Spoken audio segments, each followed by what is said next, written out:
स्वागत और मैं हूं आपके साथ नैन्सी शर्मा। खबरों की तरफ बढ़ेंगे, लेकिन उससे पहले एक नजर डालते हैं अभी तक की सुर्खियों पर।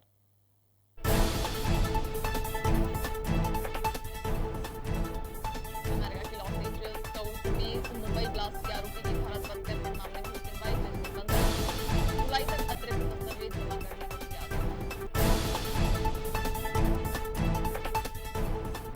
केंद्रीय शिक्षा मंत्री रमेश पोखरियाल निशंक आज देश भर के सीबीएसई का देंगे जवाब। शाम 4 बजे सोशल मीडिया पर जुड़ेंगे लाइव। प्रदेश भाजपा कार्यालय पर बैठकों का दौर जारी। सीएम चौहान और केंद्रीय मंत्री तोमर पहुंचे भाजपा कार्यालय। मुख्यमंत्री ने मीडिया से की चर्चा।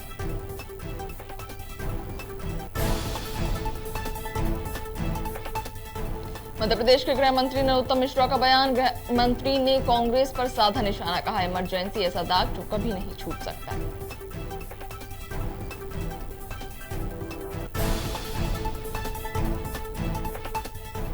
मध्य प्रदेश के चिकित्सा शिक्षा मंत्री विश्वास सारंग ने राहुल गांधी पर साधा निशाना, कहा राहुल गांधी आपदा में अवसर देखते हैं, जनता को जब उनकी जरूरत थी तब वे गायब थे।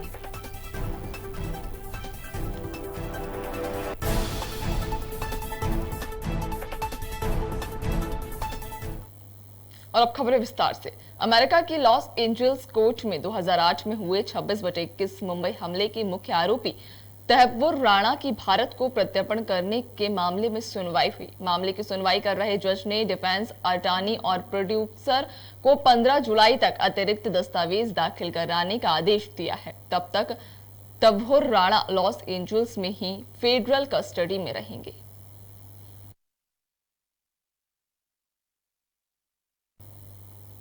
केंद्रीय शिक्षा मंत्री रमेश पोखरियाल निशंक आज देश भर की सीबीएसई बोर्ड 2021 परीक्षा से जुड़े छात्रों से चर्चा करेंगे और बोर्ड परीक्षा के मूल्यांकन से जुड़े सवालों का भी जवाब देंगे। वहीं पोखरियाल शाम 4 बजे अपने सोशल मीडिया अकाउंट पर लाइव रहेंगे। उन्होंने खुद अपने ऑफिशियल अकाउंट से इसकी जानकारी दी है। वहीं शिक्षा मंत्री पोखरियाल ने सीबीएसई परीक्षाओं को लेकर आपके मन में जो आशंकाएं हैं उनके संदर्भ में 25 जून 2021 को शाम 4 बजे सोशल मीडिया के माध्यम से जवाब देने का प्रयास करूंगा।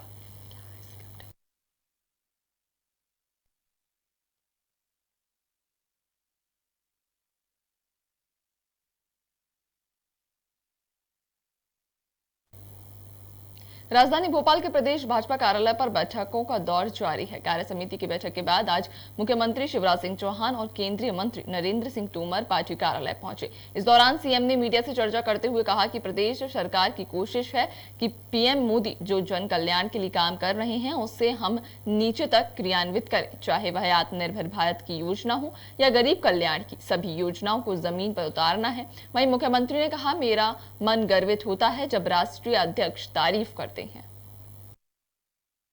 कि भारतीय जनता पार्टी की सरकार की लगातार ये कोशिश है कि हमारे यशस्वी प्रधानमंत्री श्रीमान नरेंद्र मोदी जी जन कल्याण के लिए जो कार्यक्रमों की रचना करें, केंद्र सरकार जो कार्यक्रम बनाए उसको आदर्श ढंग से हम नीचे जमीन पर क्रियान्वित करें।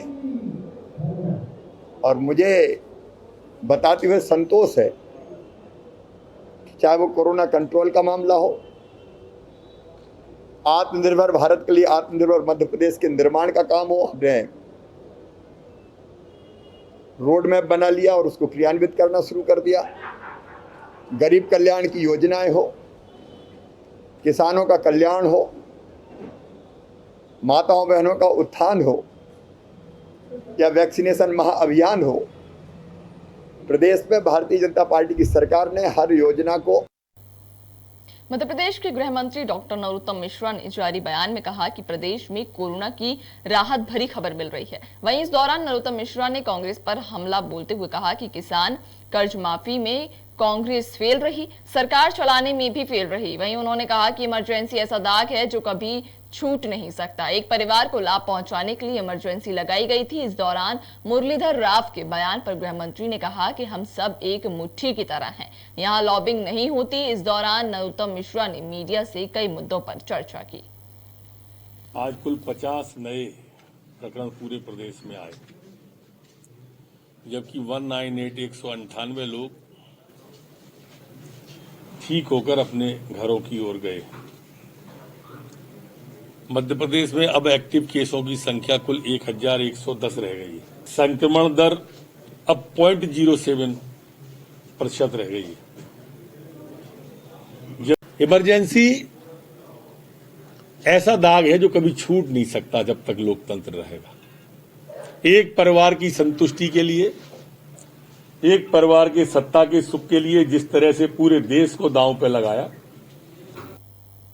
मध्य प्रदेश के चिकित्सा शिक्षा मंत्री विश्वास सारंग ने राहुल गांधी पर निशाना साधते हुए कहा कि वे आपदा में अवसर देखते हैं। जनता को जब उनकी जरूरत थी तब वे गायब थे। आज इस तरह के बयान और ट्वीट कर पैनिक क्रिएट कर रहे हैं। इस दौरान मंत्री सारंग ने हमीदिया में इंजेक्शन गायब होने के मामले पर कहा कि कांग्रेस के पास कोई मुद्दा नहीं है, इसलिए कांग्रेस ऐसे मुद्दे उठाकर लाइमलाइट में आना चाहती है। वहीं सारंग ने दिग्विजय सिंह पर भी हमला बोलते हुए कहा कि उनकी क्या बात करें जो झूठ और पाकिस्तान परस्ती की बात करते हों।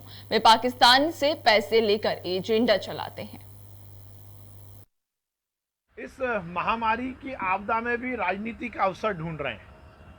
2-2.5 महीने तो राहुल गांधी थे नहीं कहीं। कांग्रेस का हर नेता के ऊपर यही एक कहावत लागू थी कि ढूंढते रह जाओगे। कांग्रेस का कार्यकर्ता जब महामारी में जनता की जरूरत थी, जनता को आपकी सेवा की जरूरत थी, जब तो आप थे नहीं। आज इस तरह से बयान और ट्वीट देकर वो जनता में और समाज में पैनिक क्रिएट करना चाहते हैं। कहाँ दिग्विजय सिंह जी की बात कर रहे, झूठ और फरेब पाकिस्तान परस्ती की बात करने वाले लोग, पाकिस्तान से पैसा लेकर राजनीति करने वाले लोग, पाकिस्तान और चाइना के एजेंडे पर के माध्यम से जनता को गुमराह करने वाले लोग, उनकी बातों पर ज्यादा ना विश्वास करिए ना समय लगाइए। चलिए था।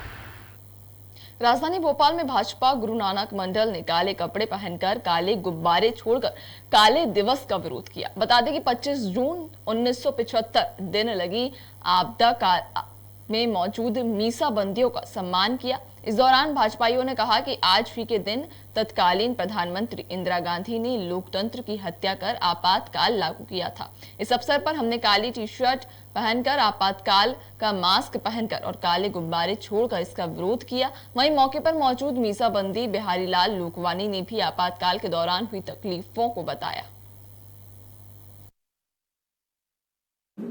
आज ही के दिन 25 जून 1975 को तत्कालीन प्रधानमंत्री इंदिरा गांधी जी द्वारा लोकतंत्र की हत्या करते हुए आपातकाल की घोषणा करी थी, आपातकाल लगाया था। आज हमने यहाँ पर गुरु नानक मंडल के माध्यम से यहाँ पर ऐसे मीसाबंदी 4 मीसाबंदियों का यहाँ सम्मान करने का काम किया। इसके साथ ही हमने काली गुब्बारे उड़ाकर, काली टी शर्ट, काला दिवस का मास्क पहनकर, आपातकाल का मास्क पहनकर इसकी घोर निंदा की और यहाँ पर मीसाबंदियों का सम्मान किया। शासन की सेवा में रहकर भी हमें लगा कि ये उचित नहीं है जो कदम उठाया गया है आपातकाल का। तो आंदोलन में कूद पड़े और आंदोलन में एक गांव है बेरसिया का, गोंजिया करके, वहाँ से बेरसिया बोल के और वहाँ अरेस्ट किया गया। हथकड़ियाँ डाल के बेरसिया में भी घुमाया गया, भोपाल में भी घुमाया गया और जेल से निकलने नहीं दिया। DIR में हमारी जमानत थी तो 2 मीसा पकड़ा दी। और जब आपातकाल नए कृषि कानूनों के विरोध में एक जज फिर किसान आंदोलन को तेज करने की तैयारियां की जा रही हैं। वहीं राजधानी भोपाल में राष्ट्रीय किसान मजदूर महासंघ के अध्यक्ष शिव कुमार कक्का ने पत्रकारों से चर्चा करते हुए कहा कि 3 काले कृषि कानूनों के विरोध में हम आंदोलन के लिए तैयार हैं। हम शनिवार को पूरे देश में जिला मुख्यालय से तहसील स्तर तक कृषि कानून के विरोध में ज्ञापन सौंपेंगे। इस दौरान कक्का ने कहा कि सरकार को सबक सिखाने के लिए मिशन यूपी के साथ दिल्ली चलो अभियान फिर से शुरू करेंगे। संयुक्त मोर्चा ने निर्णय लिया है कि 26 तारीख को यानी कल भारतवर्ष के सभी राज्यपालों को राष्ट्रपति के नाम पर एक ज्ञापन दिया जाएगा। हमारी तैयारी 2024 तक की है। हम 2024 तक लड़ेंगे और 2024 में फिर निर्णय करेंगे कि आगे लड़ाई की शक्ल क्या होगी। आंदोलन पूरी तरह गांधीवादी, अहिंसात्मक है, आगे भी रहेगा। पर जब आंदोलन लंबा चलता है तो कुछ ना कुछ विसंगतियां सत्ताधारी दलों के द्वारा पैदा की जाती हैं, कुछ खड़ी की जाती हैं। राजधानी के हबीबगंज पुलिस ने 2 ठग महेंद्र और अंकित मिश्रा को गिरफ्तार करने में सफलता हासिल की है। बताया जाता है कि आरोपी महिला और बाल विकास का संयुक्त संचालक बताकर आंगनवाड़ी कार्यकर्ताओं से ठगी करने का काम करता था। वहीं महिला और बाल विकास के संयुक्त संचालक की शिकायत के बाद पुलिस ने मामले की जांच की। तब पता चला कि आरोपी महेंद्र कुमार तिवारी खुद को महेंद्र द्विवेदी बताकर ठगी करता था। इससे पहले आरोपी ने 2 करोड़ की ठगी भी की थी और छत्तीसगढ़ पुलिस भी आरोपी की तलाश में जुटी हुई थी। वहीं एक आरोपी रीवा का तो दूसरा आरोपी इलाहाबाद का रहने वाला बताया जा रहा है। बता दें कि आरोपी के पास से 1 लैपटॉप, 3 मोबाइल फोन और 4 सिम जब्त किए गए हैं। थाना हबीबगंज क्षेत्र में मामला सामने आया था, जिसमें हमें आवेदन प्राप्त हुआ था कि एक व्यक्ति महिला बाल विकास के जो डिप्टी डायरेक्टर रहे हैं उनके नाम पर धोखाधड़ी कर रहा है और जो आंगनवाड़ी कार्यकर्ता हैं और जो इसमें महिला बाल विकास डिपार्टमेंट में काम करने वाली जो महिलाएं और लोग हैं उनसे ठगी कर रहा है और उनको ट्रांसफ़र करवाने के नाम पर, प्रमोशन दिलाने के नाम पर उनसे पैसे गए था। इस पर हम लोगों ने कार्रवाई करते हुए उसमें एफआईआर दर्ज करी थी 420 की और उसमें हम लोगों ने कार्रवाई करते हुए उसको गिरफ्तार भी कर लिया है। कुछ पैसे भी हमें उससे बरामद हुए हैं और उसके बैंक से हमें कुछ स्टेटमेंट्स भी मिले हैं जिसमें ये तय हो रहा है कि हाँ इसने पैसे लिए। सर अभी तक कितने लोगों से इस तरीके की बात? अभी तक के जो हमारी बातचीत में आया है और उसकी पूछताछ में जो निकला है उसमें करीब 19 लोगों से उसने पैसे लिए हैं, जिसमें कुछ झाबुआ के हैं, अलीराजपुर के हैं, इंदौर के हैं, उज्जैन के हैं, जबलपुर के। क्या करता है सर ये? और ये कुछ नहीं, ये इसका एक यूट्यूब चैनल है, ये पेशे से गायक है और जगह जगह डांस सॉन्ग परफॉर्मेंस वगैरह करता है और इसकी पूरी एक कमेटी टाइप की है और इसके अलावा ये इसी प्रकार के काम करता है। इसके छत्तीसगढ़ में भी पहले से 6 अपराध पंजीबद्ध हैं इसी प्रकार के, जिसमें इसने एक वहीं की अधिकारी के साथ मिलकर इस प्रकार की ठगी करी। छत्तीसगढ़ में सर 1 करोड़ की ठगी के सामने कुछ सामने बिल्कुल, उसमें वहाँ के जो पुलिस अफसर हैं उनसे हमारी बात हुई है तो ऐसे ही मतलब अच्छी राशि की इन लोगों ने ठगी करी हुई है। उसमें 4 एफआईआर तो एक बालोदा जिले में ही उसकी पंजीबद्ध। राजधानी भोपाल के निशातपुरा थाना क्षेत्र में एक महिला से दुष्कर्म करने का मामला सामने आया है। वहीं पीड़िता की शिकायत पर पुलिस ने प्रकरण दर्ज कर जांच शुरू कर दी है। बता दें कि मामले में एडिशनल एसपी दिनेश कौशल का कहना है कि मामले की जांच की जा रही है और जल्द ही आरोपी को गिरफ्तार कर लिया जाएगा।